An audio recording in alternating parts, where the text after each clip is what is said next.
Hi, this is needlepointers.com, and today I'd like to show you how to make these cute Valentine's decoupage frames using a very inexpensive frame that I purchased from Michael's, some scrapbooking paper, and Mod Podge. To make this project you will need some Mod Podge. I'm using a gloss Mod Podge. There's also a matte Mod Podge, and the matte would leave it not be as shiny when it's finished. This is a really big container of it. You don't have to buy one that is this big. They sell much smaller containers that would be appropriate for doing a small project like this. You also need a frame that can be purchased. These were $1 at Michael's. You will need some scrapbooking paper. We found this great thing of scrapbooking paper that has pages that are appropriate for all year round. So there's Easter and Christmas and springtime and Valentine's Day in here. So I've picked a couple pages from that. You'll need a ruler, an X-Acto knife, some Sharpie markers, either a regular paintbrush or a sponge paintbrush. You will also need some paper towels, a piece of cardboard for cutting when you're cutting so you don't damage your table, and lastly you'll need some freezer paper. So let's get started with this project. For this frame I am going to use the cutout that I took from this frame because it's a nice little heart there. I'm going to use this paper on the back, on the whole frame, and cut out the heart. And then I'm going to applique this heart over here, similar to how I appliqued this graphic onto the other frame.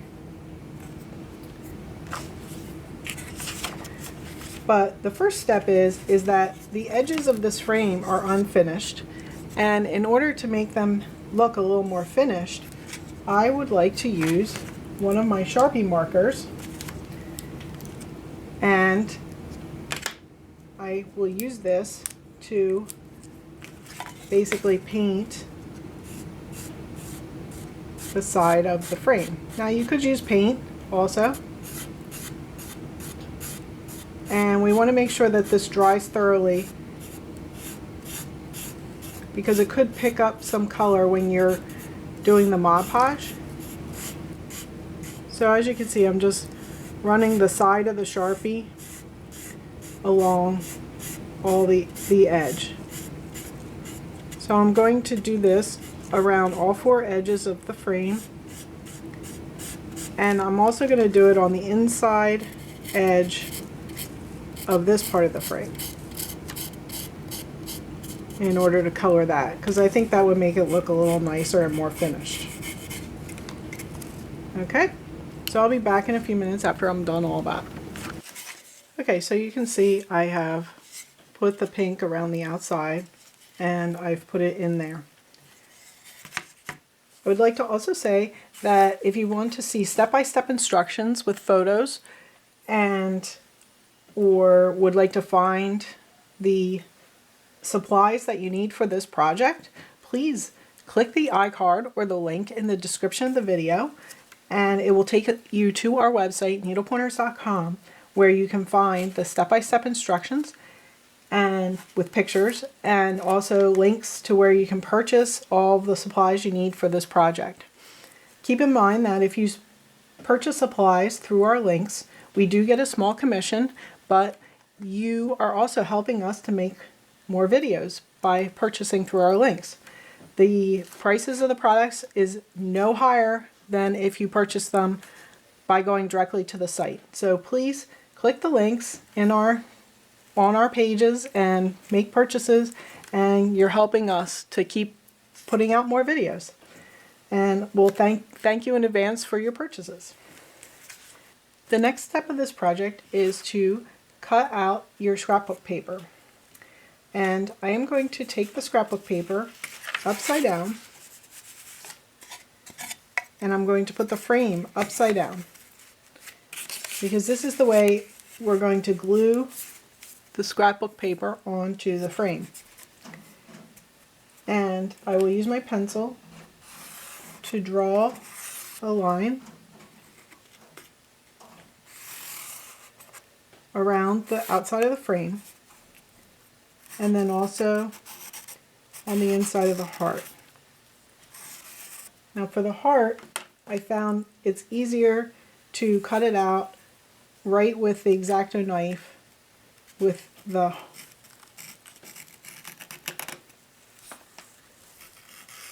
on top. Now please note that I am cutting on top of cardboard here, so that way I'm not going to cut my table. We don't want to damage our table in the process of making this project. Once I have the heart done, I'm going to put the ruler along the line and cut the rectangle for the rest of the frame. Now you can probably see here that I accidentally tore this a little bit, and I think I should be able to fix that by just putting Mod Podge underneath and carefully pushing this back down and into place, and then Mod Podging over it, and you probably won't be able to even tell. The edges don't have to be absolutely perfect because, again, the Mod Podge will adhere to it, and we can and it'll kind of wrap around to the inside a little bit. So I'll check to make sure I have this well sized, and mine's a teensy bit bigger around, but that's okay because any areas that are too big, again, we can wrap it around a little bit to the side, on the sides. So this is where I'm going to Mod Podge this onto here, like that, and then I'm going to just stick this heart like around in that spot. I think that will be really cute for the frame. And the first thing we want to do is put a coat of Mod Podge across the entire frame. And we want to make sure it's not all goopy in places, so I'll be smoothing it out. And at this point, it's a good idea to Mod Podge on the sides and this inner lip where I use the Sharpie pens to try to seal that in there, the Sharpie color. So I'm going to also Mod Podge on the sides. Oh, I should have taken away my cardboard because I don't need that at this point. I want to be working on my upside down freezer paper because this is the shiny side of the freezer paper, and then the item doesn't stick to that. So I can see that now that I did the sides, I can see that the pink is coming through on my, it's coming through from the color because it picked it up some. So I'm going to try to get some of that off. It can make a nice tint across your whole project by having the pink there, but if you don't want that look, make sure you either clean your brush thoroughly after doing the sides, or wipe it off at least enough so you don't see the color anymore.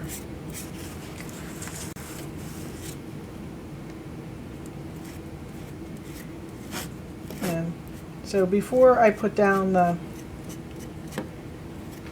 scrapbook paper, I want to get a good layer of Mod Podge. Mine kind of dried a little bit because I started putting it on the front and then I talked about putting it on the sides. So I should have done the sides first and then put it on the front. So now I'm going to put the scrapbook paper on, making sure that I align everything up properly. It is hard to move, so you want to try to get it pretty much in place right away.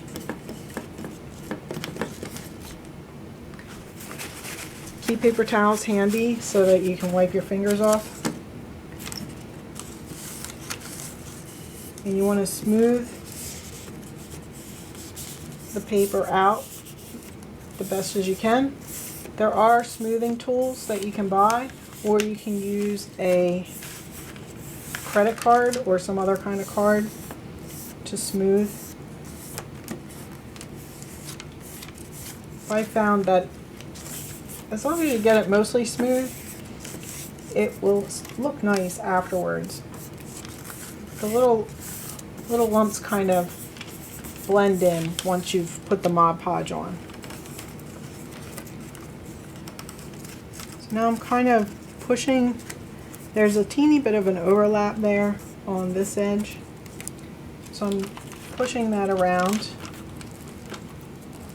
to the side because I want to Mod Podge that down too.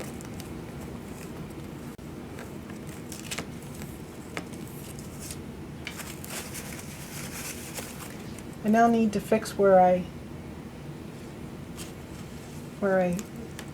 tore this paper a little bit. So I'm going to put some Mod Podge there. I also seem to have torn it over here. And then carefully put it back down. If there's any paper that's hanging over the lip of this heart, I want to push it around to the side. And be careful, don't put your sticky fingers onto the paper because you can lift it up and tear a piece off. But if you do that, basically just put something over top, some decoration or something. Mod Podge a decoration onto it and then you'll be good. So once again, I'm going to start with the sides. And I really want this overlap, the slate overlap of the paper to adhere down nicely. So I'm putting some Mod Podge on there, and then I'm going to use my finger to try to smooth it down and get it to stick. You might have to do a little bit of work to get this to stick down, but it will go eventually. And then once you have it sticking, you want to Mod Podge over top of the whole thing. Okay, once you have the edges all done, as you can see, and I put some Mod Podge on there. I want to make sure that I don't have all kinds of drips on the top here because I don't want that to dry like that. I want to make sure I do the inside of the heart too, and pushing anything around the corner. After you've gotten all that done, then we just put Mod Podge across the entire front of your frame.